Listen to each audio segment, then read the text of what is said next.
Saline অবশ্যই অবাক হবে।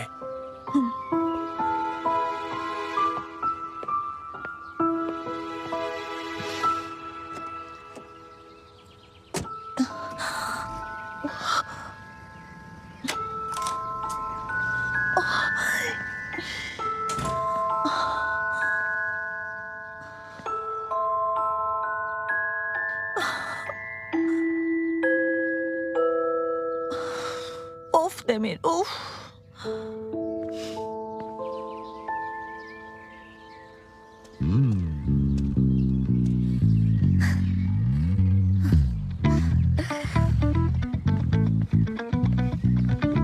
এক, দুই, তিন।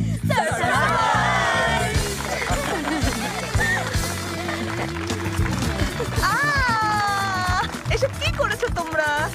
তোমার এই অবস্থা কেন মামুনি?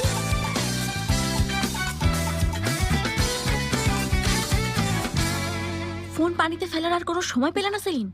আরে দেমির ফেলেছে, আমি তো ওঠাতে গিয়েছিলাম। খুব ভালো করেছো। আচ্ছা মিস্টার দেমির কেন ফোন বন্ধ করে রেখেছিলেন? ইবো, আমি কতবার ফোন করেছি। হয়তো কোনো দরকারে বন্ধ করেছে। এরকম টেনশন এর আগে কখনো করিনি। একটু হলে সবাই প্রায় জেনেই যেত যে তোমরা দুজনে একসাথে থাকো। সবাইকে সাবধান করেছে যেন আন্টি আঙ্কেলের সামনে কেউ মিস্টার দেমিরের নাম মুখে না আনে। বাবা যদি জানতো দেমির আমার বস না, তখন এটাও বুঝতো ফিরোজা আন্টিদেরও ভাতিজা না। গার্লস, আমার খুব অস্থির লাগছে, মনে হচ্ছে হার্ট অ্যাটাক করবো। বাবা একবার রেগে গেলে কি করবে বোঝানো মুশকিল। আচ্ছা ঠিক আছে, শান্ত হও। এখন আমরা পার্টি সেলিব্রেট করব। এ নিয়ে কোনো কথা হবে না, সবাই চুপ থাকবে। ইবো বাইরের পরিস্থিতি হ্যান্ডেল করছে, কেউ দেমিরের নাম মুখে আনলেই ও সাথে সাথে স্টপ করিয়ে দেবে। তোমরা খুব ভালো জানো।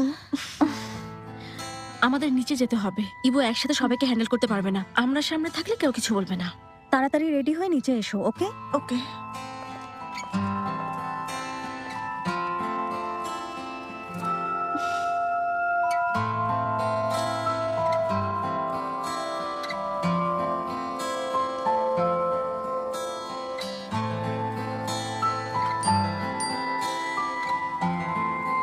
পরিস্থিতি নিয়ন্ত্রণে আছে, চিন্তা করো না।